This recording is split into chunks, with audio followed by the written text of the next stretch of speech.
जिक्र कर रहे हैं? 14 में भी किए हैं। अच्छा, 2014 से आप कह रहे हैं कि घुसपैठियों का जिक्र किया जा रहा है सत्ता पक्ष की ओर से। 2014 में सरकार आई। 1992 में जब लालू प्रसाद यादव जी ने घुसपैठिया को सबसे बड़ी समस्या बताया था इस देश की, और 2005 में संसद के अंदर ममता बनर्जी ने इसको सबसे बड़ी समस्या माना था और बताया था कि बंगाल घुसपैठियों से परेशान है।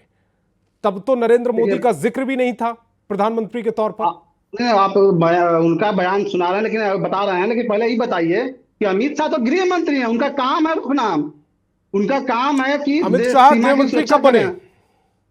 अरे आज गृह मंत्री, आज 1992 में गृह मंत्री कौन था? अगर 1992 में लालू प्रसाद यादव ये कह रहे थे कि घुसपैठियों से परेशान है ये देश, तो उस समय किसकी जिम्मेदारी थी? आज वो गृह मंत्री हैं कि नहीं, हम ये पूछना चाह रहे हैं। और जो 65 लाख की बात कर रहे हैं, तो क्या चुनाव आयोग झूठ बोल रहा है? चुनाव आयोग एसआईआर कर रहा था, एक भी घुसपैठियों का जिक्र क्यों नहीं किया? आप चुनाव आयोग की दलील दे रहे हैं, आप चुनाव आयोग की दलील दे रहे हैं, तो चुनाव आयोग के आंकड़ों को आप मान रहे हैं, ठीक मान रहे हैं? संतोष जी सुन लीजिए, चुनाव आयोग ने जो आंकड़े जारी किए उनको ठीक मान रहे हैं? उनको अगर बेस बनाकर आप अमित शाह के बयान का जिक्र कर रहे हैं, तो क्या जो चुनाव आयोग आंकड़े दे रहा है वो ठीक है? पहले ये कंफर्म कीजिए।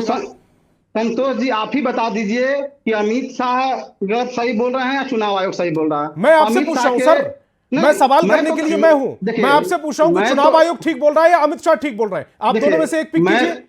मैं तो कह रहा हूं कि दोनों ये असली मुद्दे जो बिहार के हैं उससे गुमराह करने के लिए ये वोट चोरी भी कर रहे हैं और झूठ भी बोल रहे हैं। और मुख्य जो मुद्दा है बिहार का, जो बिहार सबसे ज्यादा खतरा किसी से है वो कुछ गुजरातियों से है। 2 गुजराती जो आके बिहार में वोट, मुझे लगा इस पर आओगे आप। और एक गुजराती व्यापारी को जिस तरह जमीन हजारों, अच्छा ठीक है, ये बताइएगा जो महात्मा गांधी जी थे वो कहां से थे?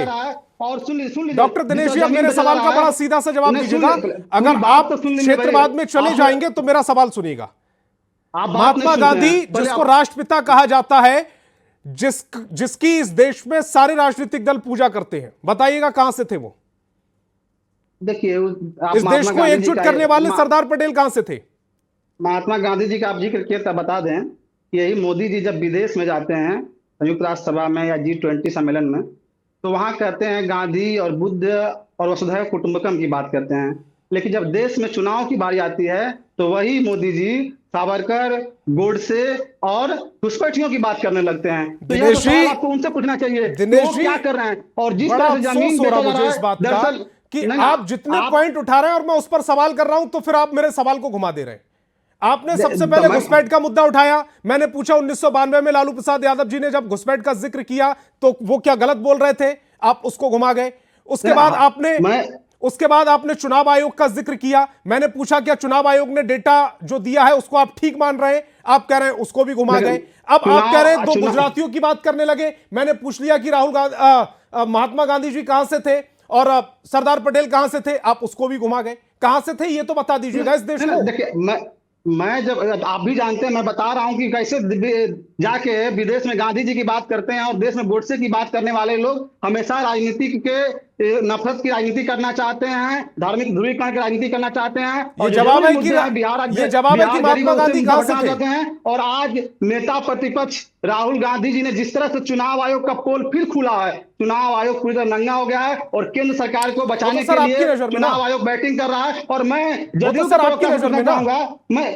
प्रवक्ता से पूछना चाहूंगा, मनीष पांडे जी को स्क्रीन पर लेकर आइए। आधा मिनट सुन लीजिए। नीतीश कुमार जी उनके साथ हैं, बिहार का गृह मंत्रालय उनके पास लगातार है। वो घुसपैठियों पर मनीष पांडे जी 1992 में जब लालू प्रसाद यादव जी घुसपैठियों का जिक्र करते हैं, ये कहा जाता है कि देश घुसपैठियों से परेशान है। और उसके बाद 2000 के दशक की शुरुआत में 2005 में ममता बनर्जी उसका जिक्र करती हैं। तब उस समय तो बीजेपी की सरकार भी नहीं थी और संसद के अंदर यह जिक्र किया गया है। कार्रवाई करना चाहिए, चुनावी बयान नहीं देना चाहिए, कार्रवाई करे सरकार। मनीष जी, संतोष जी की आवाज नहीं आ रही है। जी आ रही है। आपका सवाल नहीं आया, एक बार फिर से बताएंगे। मेरा सवाल है 1992 में जब लालू प्रसाद यादव घुसपैठियों का जिक्र करते हैं, जब ममता बनर्जी संसद के अंदर से घुसपैठियों का जिक्र करते हैं, उस समय बीजेपी की सरकार नहीं थी। और आज जब घुसपैठिए बड़ी समस्या बनते जा रहे हैं, पश्चिम बंगाल हो, बिहार का वो सीमांचल वाला हिस्सा हो, तो अगर उस पर गृह मंत्री कुछ कहकर जा रहे हैं तो वो राजनीति कर रहे हैं। नहीं नहीं, मैं स्पष्ट रूप से राजद और कांग्रेस दोनों प्रवक्ताओं से पूछना चाहूंगा, बहुत क्लियर कट। सबसे पहले तो यह स्वीकार करें कि बिहार में घुसपैठिए हैं कि नहीं है। अब वह चुनावी मुद्दा है नहीं है, यह एक दूसरा विषय है। सबसे पहले तो यह स्वीकार करना चाहिए इन लोगों को, जो स्वीकार ये नहीं करते हैं। पहले यह बोले, मैं चाहूंगा शिशिर कौंडिल जी भी बोले इस पर कि बिहार में घुसपैठिए हैं कि नहीं, और अगर हैं अरे तो ये उसको बाहर निकालने का डिमांड करते हैं या नहीं करते हैं। और अगर कहते हैं कि नहीं है, तब तो विमर्श का विषय बनेगा संतोष जी कि अमित शाह जी क्यों चुनावी मुद्दा बनाते हैं जब बिहार में घुसपैठिया नहीं है। तो सबसे पहली बात सीधा सीधी, क्योंकि पूरा बिहार जानता है, देश जानता है, लालू प्रसाद जी ने कोई इधर उधर नहीं कहा था।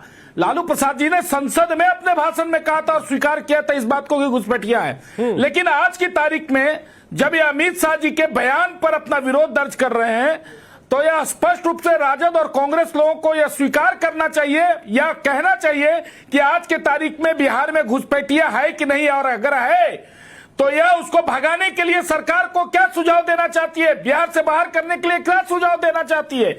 यह सरकार जब जब घुसपैठियों के लिए कोई कार्यक्रम करना चाहती है तो यह उसका विरोध क्यों करते हैं। ऐसा कई बार ऐसा विषय आया कि कागज मांगा जा रहा है, तो ये मांगा जा रहा है, तो प्रूफ क्यों मांगे जा रहे हैं।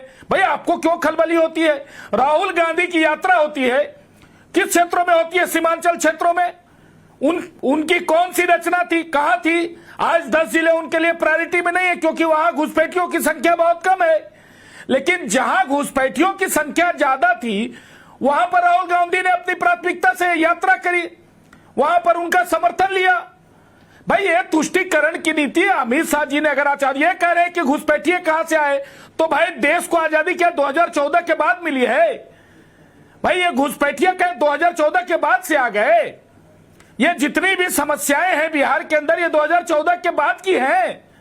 अरे भाई साहब, राजद ने कांग्रेस को रिप्लेस किया था। राजद किससे सत्ता छीनी थी बिहार में, कांग्रेस से। मनीष जी, जब दुर्भाग्य है कि आज राजद और कांग्रेस एक साथ अमित शाह जी जब ये कहते हैं कि आरजेडी और कांग्रेस का वोटर ही घुसपैठिया है, ये कैसे जानकारी हुई उन्हें। ये तो बड़ा दिलचस्प बात है कि और कांग्रेस के वोटर नहीं, ऐसा उन्होंने नहीं कहा है कि आरजेडी का वोटर और कांग्रेस का वोटर घुसपैठिया, ऐसा उन्होंने नहीं कहा है। उन्होंने दूसरी बात कही, उन्होंने कहा है कि ये घुसपैठियों का समर्थन लेते हैं क्योंकि बहुत सारे घुसपैठिए ऐसे हैं बिहार में, हम सब जानते हैं। आधार कार्ड की क्या हुई वो विषय फिर आपका विषयांतर हो जाएगा संतोष जी। लेकिन मैं यह कहता हूं कि देखिए यह हमारे और आपके कहने का विषय नहीं है। मैं सीमांचल क्षेत्र में पढ़कर सुना देता हूं कि क्या कहा उन्होंने। लालू एंड कंपनी घुसपैठियों को बचाने में लगी है, घुसपैठिए आरजेडी के वोट बैंक हैं। ये